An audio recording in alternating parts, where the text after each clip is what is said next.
Bom,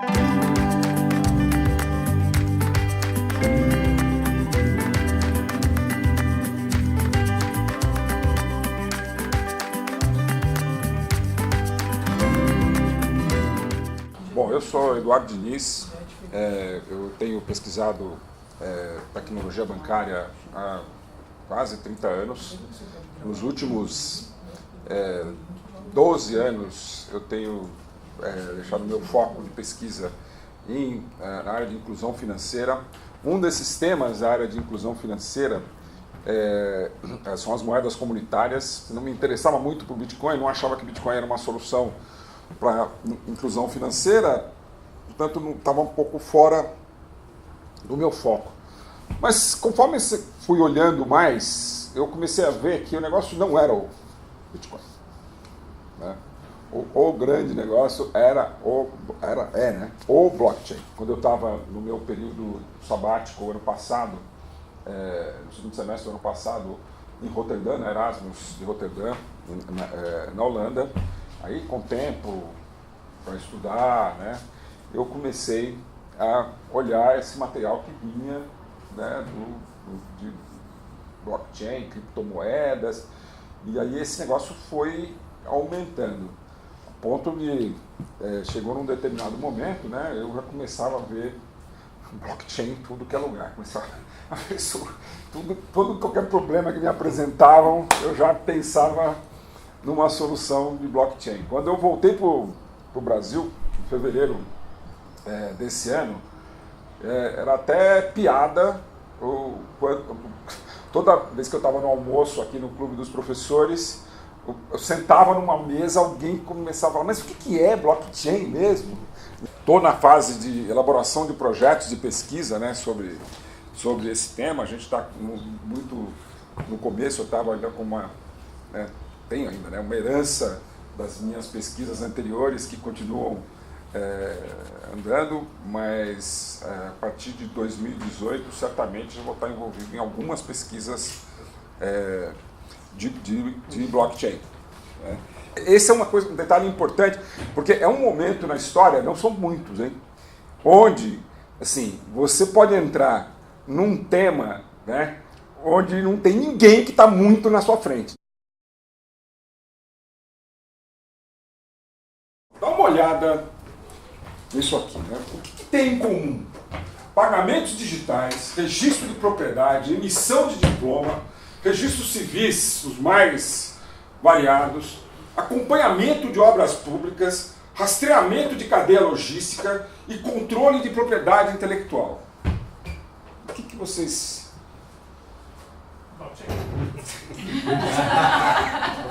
Blockchain.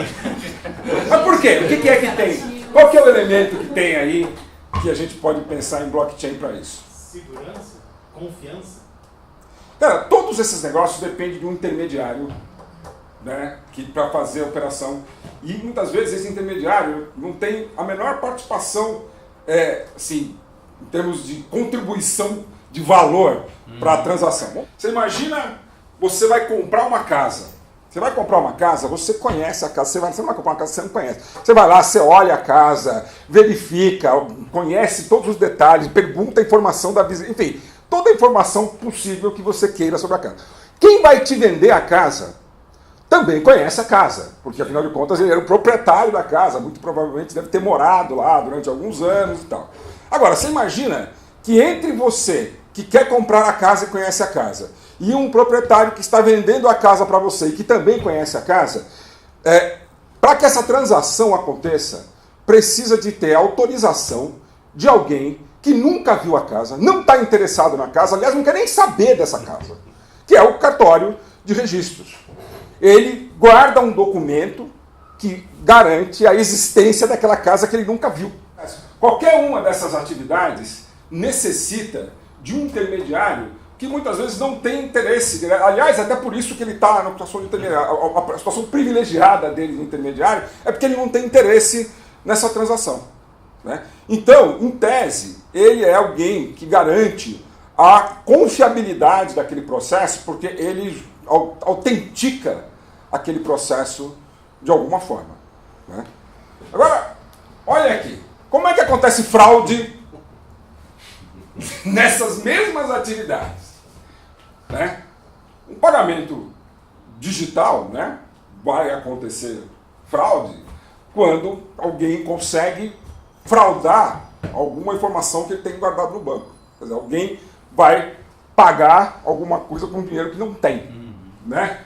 Um registro de propriedade, o que acontece? É quando tem alguém que não é exatamente idôneo aí nesse papel de intermediário e que aceita, né, talvez com alguma facilitação aí, aceita, né, um documento que não é verdadeiro. Né? Por exemplo, todo mundo conhece a história dos grileiros. Né? Quer dizer, aquela história de você envelhecer documento de propriedade, né, colocando ele na gaveta lá junto com os grilos. Né? Por quê? Você envelhece um documento para falar que aquela terra era sua propriedade há muito tempo atrás. Acompanhamento de obra pública. Uma escola que vai ser construída, a prefeitura contrata uma empreiteira para construir uma escola numa vizinhança. Né? Aí, quer dizer, tem um contrato entre a escola e a prefeitura, né? E a prefeitura e a empreiteira, onde a empreiteira vai recebendo pagamentos com desembolsos regulares conforme vai tendo o andamento da obra. Né? Então, provavelmente, a empreiteira recebe uma parte para iniciar a obra, quando chega no alicerce, recebe mais um tanto, quando levanta as paredes, recebe mais um tanto, quando põe o telhado, mais um tanto. Agora, quem que valida se esse negócio chegou mesmo no alicerce, chegou, levantou as paredes? É um cara chamado fiscal. O fiscal, ele é o cara que vai lá, ele tem uma planilha, que ele chama planilha de medição, que ele vai lá e checa se a obra está, né, andando de acordo com... Qual o interesse que esse fiscal tem nessa obra? Zero. Agora, imagina a delegacia de ensino, os pais de alunos que moram naquela vizinhança, sei lá, o pessoal que, né, do bairro, no geral. Você tem uma quantidade de outras pessoas que têm interesse naquilo e que poderiam estar atuando de alguma forma na fiscalização daquele andamento daquela obra, e não tem nenhuma participação, não tem nenhum poder nesse negócio. Tem um poder, o único que tem é o fiscal da prefeitura. O rastreamento de cadeia logística. Você imagina que você sai com, sei lá, grãos, né? Vem de uma plantação, né, de soja em algum lugar aí no interior do país, e esse material ele sai é coletado, né, armazenado em algum lugar. Depois do armazenamento, né, um silo, ele é colocado num vagão de transporte, ele viaja alguns milhares de quilômetros para chegar num porto. Quantas alterações esse grão pode sofrer nesse transporte? Você imagina que um grão, o valor dele não é pelo que ele é um grão, é pela quantidade de, sei lá, de elementos, de amido, sei lá, que tem naquele grão. Se ele fica armazenado num lugar onde tem umidade, né, se tem traça naquele processo, quer dizer, como é que você faz para conferir todas as etapas, né, desse processo? Né? Como é que você tem garantia de que aquilo que, na verdade, quem está comprando esse grão pode estar fora do país, né, e não está comprando no porto, está comprando lá na fazenda, né? Só que entre a fazenda e o porto, e mesmo do porto ao longo do... Quer dizer, tem uma série de interferências. Né? O que exatamente o cara está comprando? Então, são esses os problemas que a gente está querendo, né, atacar com o blockchain. Você vê que a diversidade de áreas possíveis é enorme. Mas todos eles fazem a mesma coisa. Procuram arranjar uma solução, né, que dá um controle fidedigno e imutável de registros e transações. Como é que a gente sabe que aquela informação é verdadeira, é fidedigna? Né? Contei aqui a história do fiscal. Como é que a gente sabe que o fiscal está falando a verdade? Como é que a gente pode transformar essa informação em imutável? Uma vez que a gente assume que ela é verdadeira, como é que a gente transforma essa informação em algo que a gente não pode falsificar e não pode alterar? Né? a gente pode criar mecanismos de controle social de, né, checagem de atividades. Dei vários exemplos aqui, né? Mas o exemplo da escola é tipicamente. Como é que você pode estabelecer um mecanismo onde você não deixa na mão de um único fulano a responsabilidade para saber se aquilo é verdade ou não, quando tem muitas outras pessoas envolvidas e interessadas naquele evento ou naquelas atividades? Quer dizer, se você consegue pôr mais gente fiscalizando, né, você de certa forma está criando um mecanismo de controle social disso, né? Como é que você pode garantir transparência, né, em processo de negócio? Lembra da história da cadeia logística, né? Não é má intenção, nada disso. Mas você imagina o seguinte, né? Se você fica com grão armazenado em algum armazém que não está adequado, esse armazém, né, tem umidade, essa umidade afeta a qualidade do grão. Na verdade, o cara que está comprando o grão, ele não está comprando aquilo que ele está pensando que ele está comprando. Como é que você estabelece algum mecanismo de poder, né, garantir que todo mundo tem acesso a cada um desses detalhes, dessa informação que acontece em etapas diversas, em locais diferentes, em ambientes diferentes, em situações totalmente diferentes? Como é que, finalmente, né, de certa forma é isso, né? Como é que a gente pode reduzir, e olha que eu não estou falando eliminar, reduzir, que daí tem uma outra discussão, se a gente chegar lá, reduzir o papel desse intermediário, que ele só tem a vantagem de ser único e exclusivo. Ele não agrega valor. Um exemplo da casa, né? Alguém que está comprando ou vendendo a casa, qual que é o papel desse intermediário? O valor que ele agrega é o valor dele ser um exclusivo, único, a pessoa autorizada que aquela operação de compra e venda aconteça, né? Você não tem nenhuma garantia, tanto que não tem que, né, existe o grileiro, o cara que falsifica lá no cartório um documento. Tudo começa, na verdade, aí com o misterioso Satoshi Nakamoto, né? Essa figura que nunca vai ganhar o prêmio de paper mais bem citado. Ninguém sabe quem é ele. Mas o cara cria uma coisa que transforma toda, né, o mundo que a gente vive aí. É japonês ou chinês? Cara, ele não existe. Não existe. Há várias teorias a respeito. A minha teoria é que não é uma pessoa só.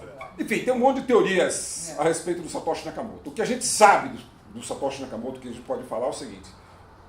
Um dia, esse dia tem data, 31 de outubro de 2008, quando o sistema financeiro no mundo inteiro, né, assim, a crise, né, o tamanho do buraco era medido em trilhões de dólares, né, que era uma coisa absurda. Ninguém sabia avaliar corretamente o tamanho da encrenca que estava acontecendo ali naquele momento, a crise generalizada.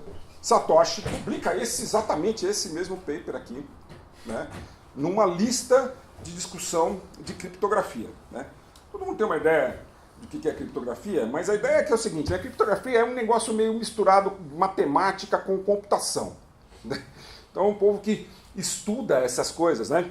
Enfim, como você criar mecanismos de lógica, né, para criptografar, garantir segurança em processos, transações as mais variadas. Então, uma lista, né, de discussões de criptografia é um bando de gente discutindo esse tipo de problema. E esse cara joga um cara que imagina que, em geral, quando você participa de um grupo, de uma lista de discussões, a maioria das pessoas se conhece mais ou menos, né, sabe? Tem os que postam mais, os que postam menos e tal. Os temas são mais ou menos conhecidos, né? As discussões, quer dizer, são meio pautadas pelo aquele grupo, né? Imagina que aparece um cara que ninguém nunca tinha ouvido falar, né? E ele fala, eu estou aqui só no abstract do negócio, tá? Ele solta um paper que fala esse negócio aqui. Ele está propondo uma solução para esse troço chamado problema do double spending, usando uma rede peer-to-peer. Só para contextualizar, esse problema do double spending é um problema que já atormentava, né, essa comunidade de criptografia há décadas, né? O que é exatamente o problema do double spending, né? Se eu tiro uma nota de R$10 da minha carteira, entrego aqui para Simone, Não volta mais. Eu estou fazendo um pagamento. Não, exatamente. Isso é uma coisa importante de um pagamento. O pagamento ele é uma coisa que você faz uma vez e não desfaz. Se eu quiser o dinheiro de volta, é outro pagamento. Aquele pagamento morreu. Já não... Então, essa é uma característica extremamente importante de um pagamento. Ele não pode ser desfeito. Né? Você pode demorar o quanto você quiser para tomar a decisão para fazer o pagamento. Mas uma vez que você toma a decisão de fazer o pagamento, ele não pode ser desfeito. Você, no máximo, pode reivindicar que um outro pagamento cubra aquele anterior, mas é outro pagamento, é outra transação. Tá? Então, essa é uma característica importante de pagamento, porque é isso que... na verdade, qual que é essa característica? É uma transmissão de valor. Um pedaço de papel pintado, né, com a cara do rei, ou do presidente, quem quer que seja, uma nota, que a gente chama de uma nota, aquilo é um pedaço de informação, né? Mas a gente reconhece valor naquilo. Mas um dos motivos que a gente reconhece valor naquilo é que aquele é único e exclusivo. Aquela nota, ela não tem duas dela. Né? Ela tem um número de série, os caras estão rastreando, inclusive, no negócio do GEDEL lá, estão descobrindo de onde que vieram aquelas notas lá. Porque aquela nota, não existe duas. Se existir uma segunda dessa, é falsa, né? E ela tem que ser anulada. Né? Então, o que é como é que a gente resolve no mundo físico a história do double spending? A gente cria, né, uma situação, né, uma nota, que ela não pode ser reproduzida. Né? Aquela é única e exclusiva. Né? Como ela é única e exclusiva, quando eu pego meus R$10 e entrego para a Simone, essa nota deixa de estar comigo e está com ela. Eu tenho R$10 a menos e ela tem R$10 a mais. Né? Esse é o jeito de resolver o problema do double spending no mundo real. Só que, vamos combinar, né? Todos nós aqui usamos internet, fazemos pagamentos online. Né? Como é que acontece no mundo online? Como é que é um pagamento digital? Se eu quiser fazer esse mesmo R$10 para Simone via internet banking, por exemplo, como que acontece? Entro no site do banco, né? Abro a página que tem a informação da minha conta, manda uma informação lá, uma instrução, fala assim, manda fazer um pagamento para a Simone. A Simone vai lá, quando ela chegar, ela faz a mesma coisa, ela abre o site dela do banco e olha, ela checou lá, o pagamento entrou. Percebe que tem uma diferença muito importante no pagamento que eu fiz com ela por nota e no pagamento que a gente fez pelo internet banking? No internet, quando eu fiz por nota, era eu e ela. Ninguém mais precisava estar envolvido com esse negócio. Um intermediador bem grande. Você, para fazer esse negócio via um canal digital, você tem que ter esse intermediário que é o banco. E mais, o banco, ele, na verdade, ele opera de um jeito, numa infraestrutura, né, que a gente chama de rede cliente-servidor. Como que é uma rede cliente-servidor? Como é que a internet funciona? A internet inteira funciona com base em rede cliente-servidor. Né? A rede cliente-servidor, por definição, ela tem dois tipos de computadores nessa rede. Tem os computadores que são os servidores, né? E tem os computadores que são os clientes. O que acontece? Os servidores guardam todas as informações lá dentro. Os clientes buscam acesso a essas informações através desse servidor. Quando eu vou acessar o meu internet banking, eu dou lá o endereço do meu banco, tal, abro, ponho quantas senhas precisar, eu chego lá, o que o banco faz? O banco faz uma cópia da minha página, do meu livro caixa, Ledger. O meu livro caixa, em inglês a gente chama de Ledger, está com o banco. Aliás, toda vez que eu quero saber quanto dinheiro eu tenho que perguntar para o banco. O dinheiro é meu, mas é o banco que sabe quanto que eu tenho. O banco que tem é guardião, né, do meu Ledger. E não só do meu, é de todo mundo, da Simone, inclusive, que a gente vai estar fazendo essa transação. Então, o que acontece é o seguinte, é uma cópia desse Ledger. Quando eu quero saber quanto eu tenho no banco, eu com o meu computador cliente, o meu celular, o meu desktop, notebook, sei lá, eu mando uma instrução para o servidor do banco e ele me manda uma cópia. Não é o verdadeiro. Lembra que a nota que eu passei para a Simone era a nota. Ela tinha um valor embutido naquilo. Quando eu acesso a minha conta lá, eu estou acessando uma cópia, porque o guardião do ledger é o cara que eu, né, deleguei para ele garantir que aquele ledger não seja alterado sem a minha autorização. Eu estou pagando para ele fazer isso. Tá? Então, esse cara tem esse ledger, ele tem o ledger da Simone e tem o ledger de todo mundo. Esse cara aqui é o banco. Tá? Esse cara com o ledger é que, na verdade, faz esse papel intermediário. Ele dá ele tem um papel importante nesse processo, porque é ele o cara que garante que esse negócio é confiável, porque todos nós confiamos nele, todos nós acreditamos no... Aí se a gente não acreditar, né? Acabou o mundo.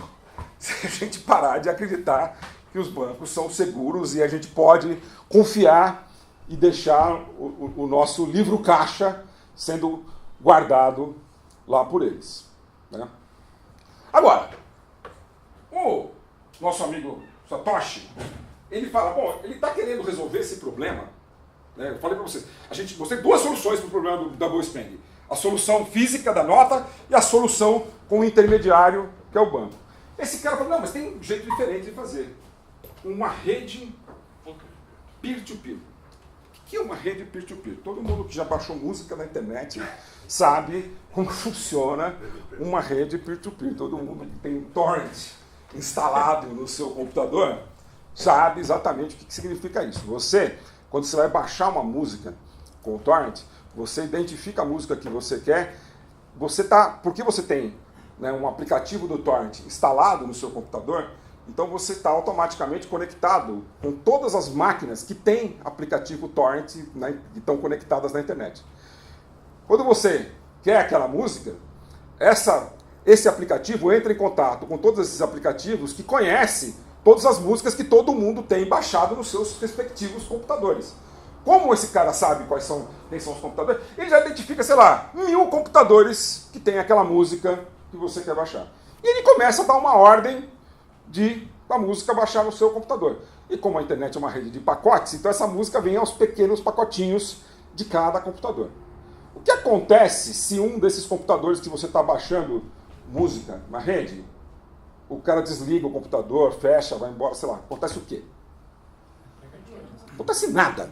Você continua baixando música exatamente igual. Agora, você imagina que você está fazendo uma operação com o banco lá, né, ou você está baixando uma página na internet, o servidor sai do ar. O que acontece? Acontece tudo.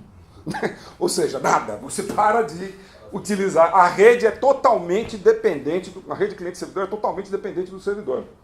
Uma rede peer-to-peer, ela não depende de nenhum computador especificamente na rede.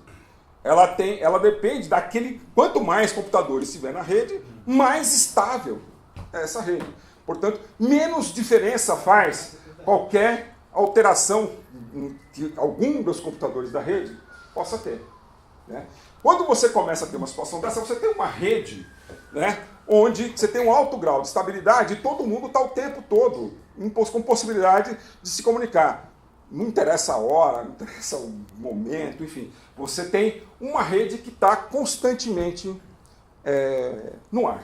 Só para tentar ilustrar, vamos criar aqui uma moeda aqui na classe, só para a gente entender como é que funciona isso. Né? Vamos pensar que nós vamos fazer uma moeda pesquisa coin. Tá. Vamos pensar que o pesquisa coin, né, que só interessa aqui para nós que somos nesse seminário de pesquisa. Ou melhor, o seminário coin, vai. O seminário coin, né, que ele é uma coisa que só tem valor para nós que estamos aqui dentro. Quem está daquela porta para fora e não está interessado nesse seminário, não tem valor. Para que a gente vai gastar esse negócio? Sei lá, quando acabar a água aqui, alguém pode buscar, eu pago em seminários coins, né? Quem chegar atrasado daqui para frente, tiver para fazer parte do grupo, tem que pagar para o resto do grupo. Enfim, a gente pode inventar o que a gente quer fazer com essa moeda. Tá? Não vou ficar perdendo muito tempo com isso. Vamos só partir do princípio que nós decidimos criar entre nós aqui uma moeda que chama o seminário coin. Tá? Para começo de conversa, a gente, né, vamos estabelecer uma regra. Né? Essa regra é o seguinte, cada um começa com 10 seminários coins na carteira. Todo mundo vai ter a carteira. E o que é essa carteira? Essa carteira vai ser um softwarezinho que vai ser instalado no celular de cada um aqui. Né? E cada um de nós vai ter um wallet aí. Né? com essa informação de quantos seminários coin a gente tem na carteira. Além desse wallet, cada um de nós vai ter na nossa carteira um outro pedaço de software que é exatamente o ledger da sala, desse grupo. Contador ali para. E esse ledger ele vai computar todas as transações que vão ocorrer. Então, em tese, a gente vai ficar abrir um sistema aqui transparente entre a gente, onde todos nós podemos fazer transações, mas o que é uma coisa que não pode mudar nunca? Quantidade. A quantidade. Se cada um de nós começou com 10, o número de nós aqui vezes 10 é o número que tem. Esse número não pode mudar. E o ledger vai ficar checando isso. Porque se esse número mudar, o que aconteceu? Alguém fraudou. Então, esse ledger vai estar. A cada uma transação, quando eu faço um pagamento aí em seminários coin para a professora Maria Tereza, né, eu vou ficar com... Passei um seminário coin para ela, eu fiquei com 9, ela ficou com 11. Registrado lá no ledger. O ledger de todo mundo. Mas, Denise, como é que se cria os primeiros seminários coin aí? Para todo mundo ter... Eu chego lá. Você está falando da mineração. Eu chego numa segunda etapa. É um banco imobiliário do nosso tempo. Mais ou menos. Vamos chegar lá. Deixa eu fazer assim. Vamos pensar o seguinte, que por decreto nós chegamos num acordo que os primeiros 10 chegaram desse jeito. A gente estabeleceu que todo mundo começa com 10. A gente pode daqui a pouco falar de uma regrinha de como é que a gente pode colocar outros, novos, seminários coin na jogada. Mas, enfim, quando a gente faz isso, então a gente vai ter no nosso softwarezinho aqui que vai estar no celular, essas duas informações. O quanto eu tenho na minha carteira de seminários coins e o quanto que está sendo transacionado. Né? Se eu faço uma transação, se alguém faz... A gente começa a fazer transação e esse negócio começa a ficar... assim, isso o negócio esquenta, né? No começo, que eu vou fazer isso, tá, não sei o quê, não sei o quê. Daqui a pouco a gente começa a arranjar utilidade para isso, esse negócio começa a movimentar, aí começa a ter um monte de transações. Aí, se estabelece o seguinte, o nosso sisteminha que nós estamos criando, olha, estamos só num protocolo, estamos aqui falando do abstract, do cara aqui. Vocês estão tendo que entender, é esse abstract, tá? Então é o seguinte, uma vez que a gente começa a fazer transações, vamos imaginar que a cada intervalo de tempo, que daí o ledger, você vai ter que checar tudo isso, ele não vai checar a cada transação, vamos supor que ele vai fazer isso em intervalo de tempo. A cada 2 minutos, vamos estabelecer esse critério aqui, vai. A cada 2 minutos, o ledger verifica se houve transações. Aí ele pega todas as transações, aí é o nosso segunda linha, ele pega esse conjunto de transações que aconteceram nesse intervalo de 2 minutos e dá um timestamp nesse grupo. O que é um timestamp? Carimbo, né? De tempo. Eu falo assim, ó, no dia tal, na hora tal, no minuto tal, no segundo tal, teve essas transações aqui. Né? E ele armazena isso com uma linha de informação hasheada. O que é um hash? O que é uma máquina hash? Uma máquina hash, todo mundo já viu no YouTube, quando você tem um vídeo, quando você copia, na verdade você tem um link, né, que é um monte de letras e números, um negócio meio um código lá. Aquele negócio significa o seguinte, aquele vídeo, né, ele foi codificado em uma informação muito mais menorzinha, que é aquele conjuntinho de letras e números. Uma máquina hash, ela pega isso, ela faz isso. Ela pega um conjunto de informações, quaisquer que seja, no nosso caso aqui, ela vai fazer o quê? Todas as transações que ocorreram naqueles 2 minutos, ela vai pegar aquilo lá. Primeiro ela vai validar com um mecanismo chamado consenso. O que é o mecanismo de consenso? Eu poderia fazer da seguinte forma. Cada um de nós tem uma cópia do ledger, todos nós começamos com um ledger igual. Né? E conforme vai tendo transações, os nossos ledgers vão ficando diferentes. Vamos supor que eu paguei um seminário para a professora, fiquei com 9, e daqui a pouco eu estou pagando 10 para alguém. Opa! Tem uma fraude aí. Né? Porque eu estava com 9, como é que eu de repente apareci com 10? Então, Qual que é o que o mecanismo... É Curitiba. O que o mecanismo de consenso faz? Ele checa os ledgers de todo mundo. Agora, ele precisa checar os ledgers de todo mundo aqui? Não. Ele cria a gente pode criar uma regra de consenso. Olha, checa metade da turma aqui. Se essa metade da turma aqui tiver um ledger com um valor, aquele é o valor certo. O resto a gente copia por resto. Ou, a gente pode pegar as últimas duas fileiras. A regra de consenso a gente escolhe qual que é. Tem que ter uma. Mas a regra de consenso permite com que esse negócio seja checado sem ter que necessariamente eu tenha que checar todos. Né? Eu estabeleço um critério, esse critério vai ser um critério de checagem. Se eu achar no meio desse monte aqui algum diferente, esse diferente está errado. Eu apago esse diferente e copio o verdadeiro em cima dele. O Satoshi, aqui no paper dele, ele usa as expressões... Aliás, né, quando a gente faz isso, né, só para voltar, a gente pegou aquele conjunto de transações, fecha esse conjunto de transações, esse é um bloco de transações, aí já começa a entender por que esse negócio chama blockchain, né? É um bloco de transações que eu fecho esse bloco com um hash.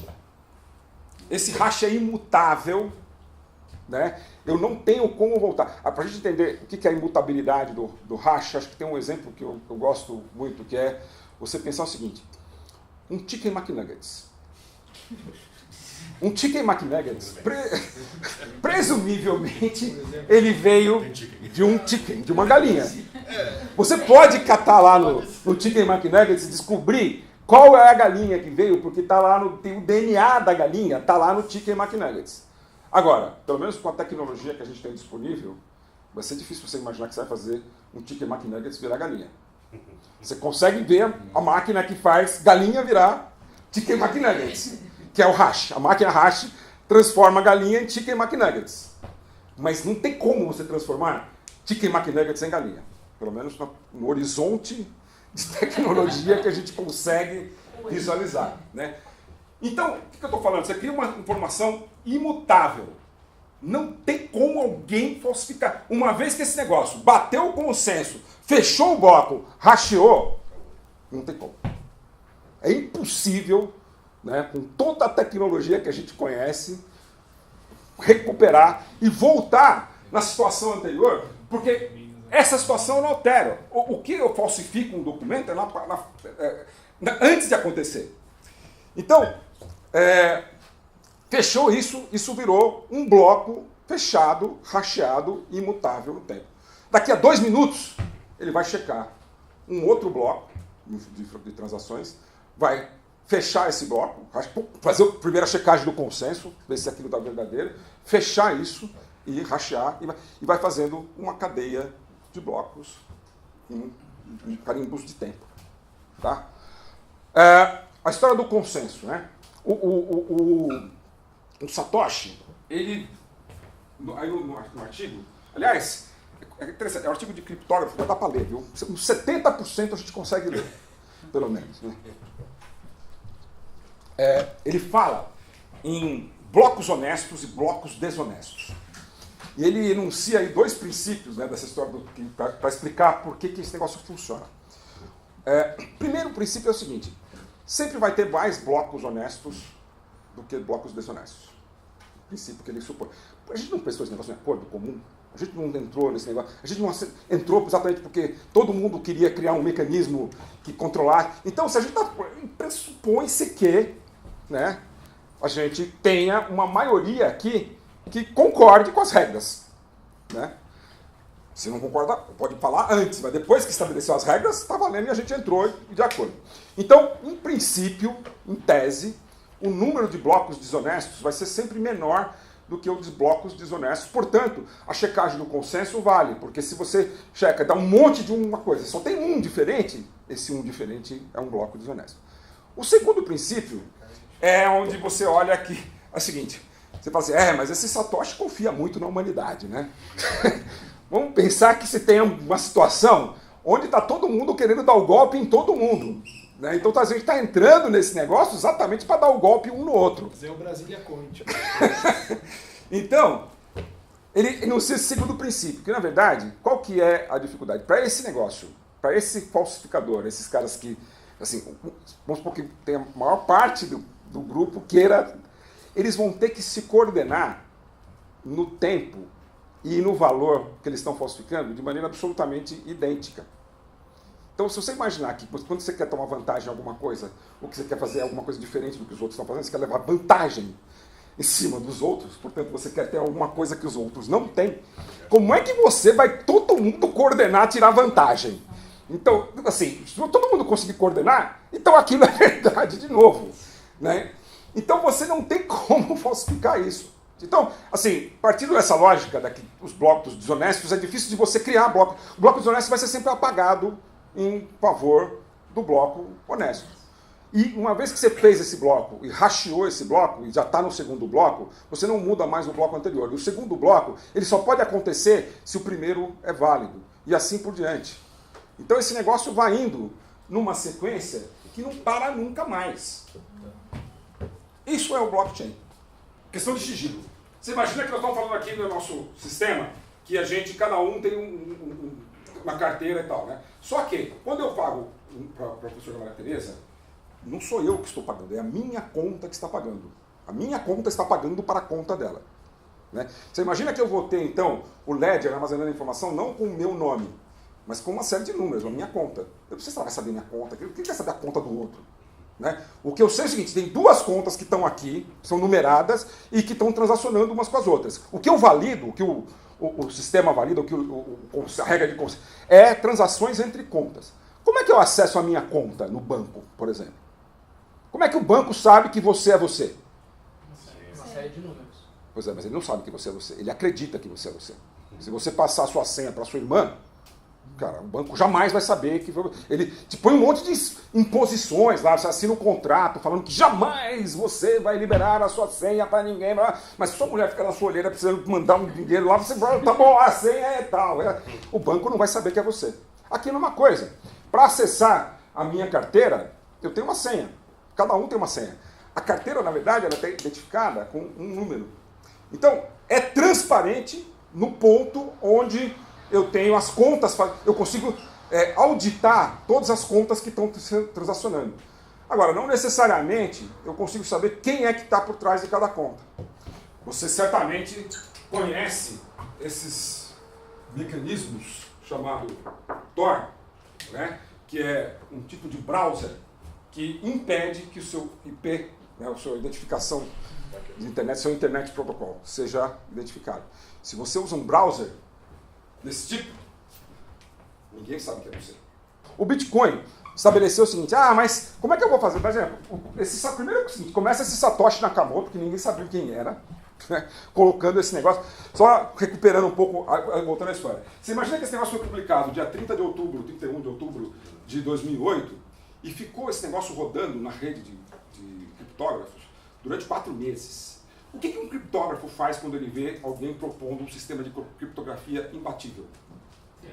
Ele tenta construir... O cara, os caras, porque o trabalho dos caras é esse, é quebrar a criptografia dos outros. Né? É você provar que aquilo está errado. Uma vez que você prova que aquilo está errado, não funcionou, tenta de novo.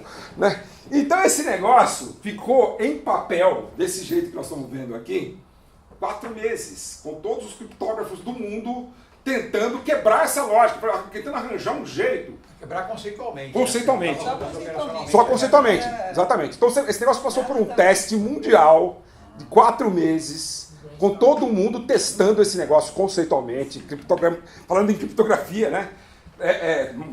Assim, testando a lógica do negócio, para ver como que podia ser um jeito de quebrar isso. Não apareceu ninguém que quebrou. Né?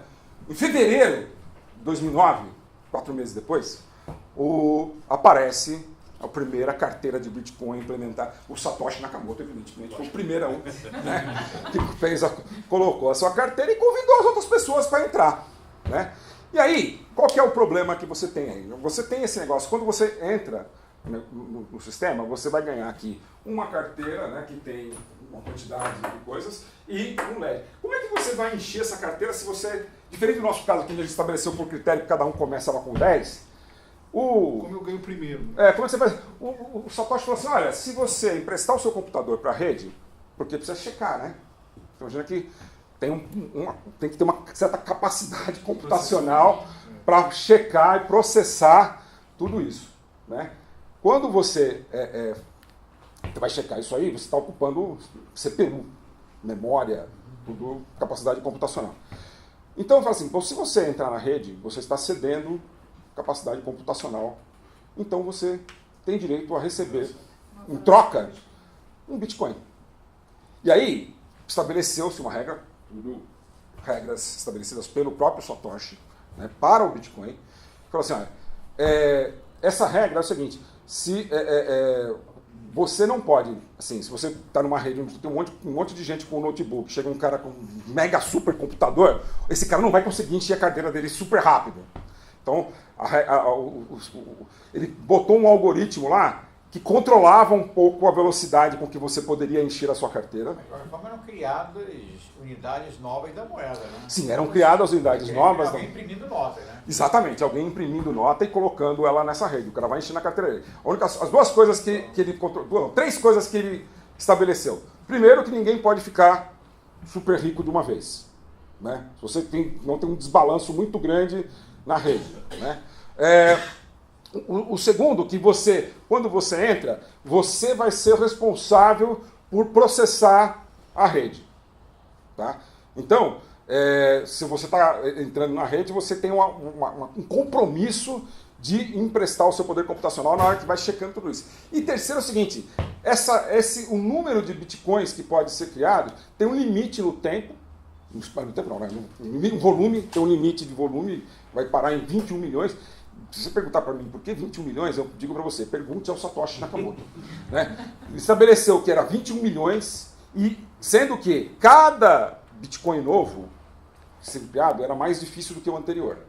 O algoritmo automaticamente dificultava o processo de criação de novos Bitcoins. Porque nesse caso era só poder computacional, então exigia mais poder computacional para conseguir cada Bitcoin adicional. Exatamente. Tanto que no comecinho, qualquer um com notebook conseguia produzir bitcoins. Hoje você tem que ter uma mega infraestrutura computacional, supercomputadores e tal, dedicados para conseguir produzir um bitcoin. Né? Então, assim, conforme vai passando o tempo, fica mais difícil produzir bitcoins. Né? E a lógica que ele quis imprimir nisso era a lógica como se fosse do ouro, né? Da mineração, por isso que chama mineração. Porque quando começou a se minerar ouro você achava na flor da terra ali, era fácil pegar. Hoje você achava que você tem que cavocar, você tem que ter um capital gigantesco para cavocar um monte, para achar um veio de ouro que está, sei lá, 250 metros abaixo da terra, né, do nível da terra. Então, essa que é um pouco a ideia. É o valor da escassez, né? É lógico da escassez. Você vai tornando cada vez mais difícil esse processo. Duas coisas que a gente pode ter garantia do que a gente sabe, nunca vai ter Bitcoin falso. Né? E como é que as pessoas roubam Bitcoins umas das outras? Bom, primeiro porque é o seguinte, como é que você acessa Bitcoin? Hoje, como a gente não consegue mais minerar Bitcoin, nós mortais não conseguimos mais minerar Bitcoin, a gente compra Bitcoin de quem tem. Aonde você compra? De uma corretora. Uma corretora, você percebe que é o ponto de conexão entre o nosso mundo e esse mundo maluco criado pelo Satoshi. Né? É aí que acontecem todas as fraudes. 99% das fraudes de Bitcoin acontecem aí. Tá? O quê? Oi, fala. E precisar de uma corretora é um paradoxo. Exatamente. Então, você fala de desintermediação e agora tem um termo. Isso dá várias discussões, tá? Filosóficas a respeito do Bitcoin. Não, esse é um dos motivos porque eu gosto muito mais do blockchain do que do Bitcoin. Quando as pessoas começaram a perceber que o negócio não era Bitcoin, isso a partir de 2012, 13, 14, os caras começaram a perceber que assim, tudo que eles não gostavam do Bitcoin não tinha nada a ver com o blockchain. Eles podiam usar o blockchain para fazer outras coisas. Isso aqui são moedas que foram criadas. Né? Vamos ver o número de hoje. Cada dia esse número muda, tá? Olha lá. 1.325 criptomoedas funcionando, todas com blockchain, cada uma com regras totalmente diferentes de mineração, de consenso, todas essas outras regras que são estabelecidas para fazer esse negócio funcionar, é esse grupo que criou essa moeda que vai decidir. Falar de Bitcoin hoje, talvez, né, é mais para a gente entender que, na verdade, o Bitcoin tem um grande papel de mostrar que o blockchain funciona. Porque, só voltando um pouquinho, né, quer dizer, depois da implementação, você imagina que todo mundo que já fez uma implementação de qualquer coisa, ou fez uma reforma no banheiro em casa, sabe que o que está no papel não necessariamente acontece igualzinho na hora que você começa a fazer, né? Quando o Satoshi implementou, de fato, o Bitcoin na primeira vez, tinha problemas de implementação, tinha falhas, teve fraude, isso tudo lá em 2010. Conseguiram descobrir, resolver. Porque você já tinha uma comunidade ativa, tudo isso é software livre, né? Já tinha uma comunidade ativa trabalhando para resolver esses problemas do Bitcoin. E vários desses caras que ficaram trabalhando para resolver o problema do Bitcoin, em determinado momento eles descobriram que para que eles estavam trabalhando para o Bitcoin? Podiam trabalhar com uma outra moeda que eles... Porque eles já não gostavam de várias coisas do Bitcoin. Mas eles já tinham entendido o mecanismo e eles sabiam que ali, no mecanismo do blockchain, é que estava o poder do negócio.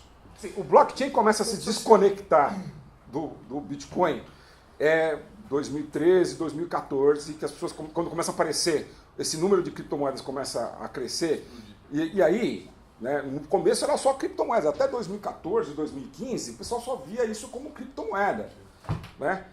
Toda aquela conversa que eu estou falando com vocês no começo, isso só vem aparecer de 2015 e 2016 para cá. Agora.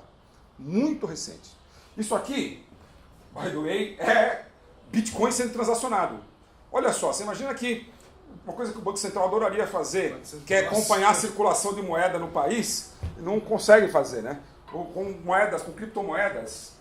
Isso, aqui está a transparência. Eu estou vendo aqui agora o número de transações que aconteceram nas últimas 24 horas. Bitcoin é a maior rede estabelecida de blockchain, né? Então é que dá para fazer maior quantidade de experiências. Onde tem mais coisa acontecendo é com Bitcoin, né? Aqui, só para vocês darem uma olhada, aqui você tem um mapa de todos os lugares aonde tem transações de Bitcoin. Cadê São Paulo? Aqui. Lá. A gente consegue ver Rio de Janeiro, né? São Paulo está por aqui. Vamos ver essa sala, deve ter quantas transações. Você vê aqui, sei lá, o que é isso aqui? Uma transportadora que aceita bitcoins, aqui, sei lá o que é, Ultra Fitness, academia, aqui, não sei o que é, o tique sensual. Então, isso aqui você pode saber onde que aceita Bitcoin. Foi o Ethereum, que é a segunda moeda mais importante aqui. O Ethereum introduziu, porque o Ethereum não foi construído como moeda, ele foi construído como uma plataforma para fazer moedas e outras coisas, né? Então, da mesma forma que já existia o Bitcoin, eles construíram a moeda, o Ethereum, né? Que você transaciona e tal, mas como ele não foi construído só exclusivamente para ser moeda, ele já introduziu um outro elemento super importante nesse negócio, que é o Smart Contract. O que é o Smart Contract? Vou pegar um exemplo que eu dei anteriormente para falar, lembra da escola? Você é construída pela prefeitura, né? Você imagina que quando você tem lá a autorização, né? Vamos pensar hoje como é que é o sistema. O fiscal fala, olha, pode fazer o segundo desembolso. Essa informação da planilha de medição do fiscal vai lá para o departamento de obras da prefeitura para alguém carimbar e autorizar. Depois que esse cara carimba e autoriza, isso vai lá para o departamento financeiro da prefeitura, que carimba e autoriza e manda uma instrução para o banco fazer o pagamento da empreiteira. Cara, não pode estabelecer um contrato que quando você levantasse a parede tinha que fazer o pagamento? Por que então tem que passar esse processo todo? Então o Smart Contract, ele embute no processo é isso. Validou toda a vizinhança, a delegacia de ensino, as crianças, os professores, todo mundo falou. Todo mundo falou, a parede foi feita, pode pagar o empreiteiro. Automaticamente sai um pagamento da conta da prefeitura para o empreiteiro. Essa parte que não existia no Bitcoin, essa é uma inovação que foi o Ethereum que produziu, isso se chama Smart Contract, que é um outro elemento que ficou totalmente incorporado a essa ideia. Então hoje, quando a gente pensa em blockchain, a gente já pensa junto no Smart Contract. Porque qualquer uma das coisas que está fazendo, por exemplo, a história de logística, né? Quando o cara está checando, quer dizer, está tudo aquilo, é aquilo mesmo, tal, autoriza o pagamento. Então tem várias etapas de processos que são disparadas automaticamente por causa disso. Né? Não tem porquê. Se o contrato foi feito antes, você sabe antes de você entrar no táxi o quanto mais ou menos que você ia pagar. Você sabe que tem inclusive uma margem de erro. E o cara te levou no lugar certo, tá? Por que você vai ter que ter uma autorização de pagamento? A autorização de pagamento já está embutida, ela é um contrato, você coloca o smart nele, que você automatiza ele de alguma forma. Né? Então, se aquilo que foi combinado foi feito, paga-se. Ou, se for para disparar um segundo processo, por exemplo. O controle que ela existe é o controle do grupo associado a ela. Portanto, o grupo social que tem responsabilidade com aquilo é quem tem controle. É você tirar a responsabilidade paternalista de alguém que vai ficar supervisionando o funcionamento de um sistema e deixar esse controle na mão de quem está pondo aquele sistema para funcionar. Basicamente, essa é a lógica, com todos os seus prós e contras. Né?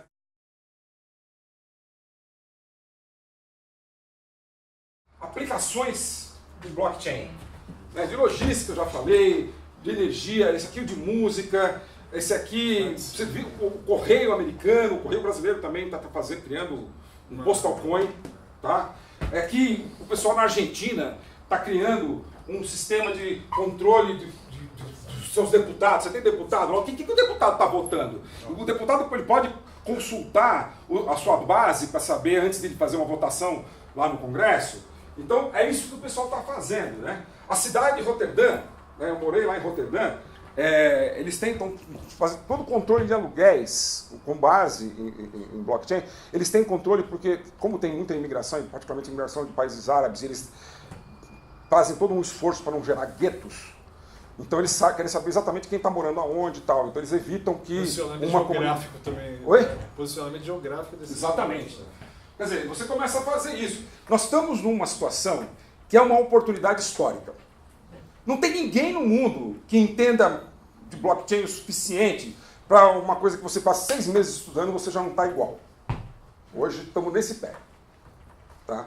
Então, esse é um momento histórico importante que dá uma super oportunidade para a gente estudar. Todos nós podemos ser especialistas top de blockchain. Aqui uma listinha de coisas, né? Por exemplo, vocês falam de... Olha, só para a gente pensar, né? Uma coisa do pagamento, né? Blockchain, ou criptomoedas, mais especificamente, né? A gente pode até pensar pagamentos também interbancários. Você imagina como é que você faz um pagamento interbancário? Eu quero mandar, vai lá, né? Eu tenho um filho na Europa e eu tenho que mandar um dinheiro para o meu filho na Europa. Cara, eu tenho que ir no banco aqui, o banco me cobra uma taxa, me demora uma semana para não sei o quê, daí vai lá, pega no outro banco, daí cobra uma outra taxa, não sei o quê. Você lembra como que era o correio? Como você tinha que mandar uma carta para o exterior? É mais ou menos o que é hoje o pagamento. Você imagina o que o e-mail fez com o correio? É mais ou menos o que a criptomoeda vai fazer com pagamentos internacionais. Porque você vai pagar direto. Porque é muito mais fácil e simples de fazer. Né? A parte de inclusão financeira, que é a minha área de pesquisa, tem uma série de iniciativas possíveis de pensar nisso. Né? Essa história da identificação, o Fred conhece muito melhor que isso, mas assim, essa história de você saber, né, isso é uma coisa importante. Como é que você sabe que o cara que está abrindo a conta é aquele cara mesmo? Né? Como é que você tem que checar uma série de informações dele? Como é que você pode fazer? Isso no limite vai criar uma outra situação que hoje o banco tem as informações nossas. No limite, a gente está começando a antever já isso, onde em vez de o banco ter as minhas informações, eu vou ser dono do meu próprio blockchain.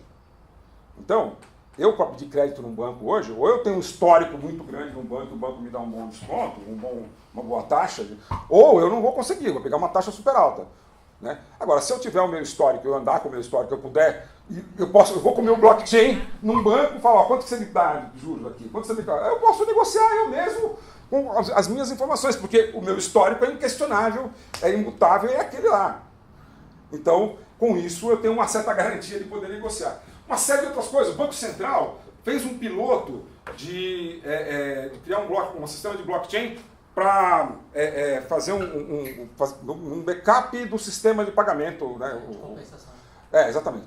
Então, sabe, essas coisas estão começando a acontecer. 70 bancos mundiais se juntaram num consórcio para fazer esse troço que chama Corda R3. Corda é o produto, R3 é o nome do consórcio. é onde eles estão desenvolvendo soluções. Você imagina, a gente está falando de pagamento de uma pessoa para uma pessoa e um banco no meio, mas imagina internamente do banco quantos mecanismos de checagem você tem que ter. Por que esse negócio demora tanto e é tão complexo e caro? Porque todos esses mecanismos de checagem são processos internos. Cara, uma avenida em cima desses processos internos aí, e é isso que esses caras estão trabalhando, né? Na área de seguros, na área de hipotecas, mortgage, né? Sustentabilidade. Estou trabalhando junto com o pessoal aqui do SESI, Centro de Sustentabilidade, num projeto, mas tem uma série de iniciativas interessantes, né? Nós estamos trabalhando é isso aqui. Como é que você rastreia? Quer dizer, da onde que você produz? Você tem eu quero consumir na minha empresa energia renovável, só energia renovável. Ou eu quero fazer uma carteira, né? Como é que eu sei que a energia que eu estou consumindo veio de uma usina hidrelétrica, de uma usina eólica, de uma termoelétrica? Quer dizer, eu tenho mecanismos de fazer isso, né? E basicamente o mecanismo é como se eu criasse moedas diferentes e eu pusesse na minha carteira moedas diferentes. Então, na minha carteira de consumidor de energia, eu vou estabelecer qual é o mix de moedas que eu vou colocar. Assim, a energia que está chegando comigo, para mim, vai chegar com um carimbo, né, que vai estar com essa moeda. Enfim, microgrid. A gente conhece hoje o sistema de grid, né, que o sistema, como é que chama? O operador do sistema nacional, que ele junta, de repente, aí dá a bandeira vermelha, a bandeira amarela. Cara, esse negócio leva isso para um limite onde eu tenho, precisa de mexer na legislação, né? Mas eu tenho célula solar na minha casa, painel solar na minha casa, eu fico o dia inteiro fora de casa. Eu fico só gerando energia. Cara, eu ponho isso na rede e vendo, faço dinheiro com isso. Então, eu posso, em vez de eu vender para vendo no bairro. Então, isso vai criar, inclusive ecologicamente, você imagina o significado desse negócio. Tem um monte de projetos já mexendo nessa área. No setor público, a Estônia já virou o país, a Estônia é um país bem pequeno, 1,5 milhão de habitantes, mas a Estônia já está, em todos os seus processos do Estado, estão entrando em blockchain. Uma coisa importante, talvez isso aí seja uma coisa bem importante para a gente entender. Deixa eu voltar aqui no slide anterior. Esse slide aqui é do governo inglês, produzindo um estudo sobre blockchain. Mostra bem claro o seguinte. Quando você pensa em Bitcoin, por exemplo, como é que você limita a entrada de alguém no Bitcoin? Você não limita. Isso a gente chama de blockchain público. Esse é o Bitcoin, que é o seguinte. Ao contrário, né? Ele pergunta assim, quantas cópias do Ledger tem? Se tem um número ilimitado de cópias, isso é um blockchain público. Sem entrar aqui no mérito das subdivisões aqui, mas se eu restringir de alguma forma o número de pessoas que participam dessa rede, isso é um blockchain permissionado. É um outro jargão. Então, vocês vão ouvir falar em blockchain público e blockchain permissionado. Eu acho que a grande volume de aplicações está em blockchains permissionados. Ou seja, onde você tem um grupo controlado, esse grupo assume a responsabilidade pelo que está fazendo e... Né? Agora, tem coisas que não vai ser. Sei lá, se o governo, que nem o governo da Estônia, resolve fazer carteira de identidade com blockchain, isso é público, porque eu não tenho como restringir. Isso é todo cidadão tem o direito de ter uma identidade. Mas se eu estou fazendo uma operação de uma cadeia logística, quem é que tem que saber dessas informações que estão circulando ali? É um grupo. Então, até porque deve ter informações confidenciais. Exatamente. Então isso é um blockchain permissionado. Eu acho que a maior parte das aplicações vai estar em blockchain permissionado. O que a internet das coisas faz? Faz o registro da informação. Agora, onde você guarda isso? E como é que você tem acesso e tem... Por isso você vai ver sempre em conjunto. Pô, eu usei a internet das coisas como tecnologia, estou autenticando com blockchain, e aí você fica meio... Ai, como é isso? Gente, era isso. A gente ultrapassou muito o limite, mas os slides ficam com vocês aí, se vocês tiverem interesse aí.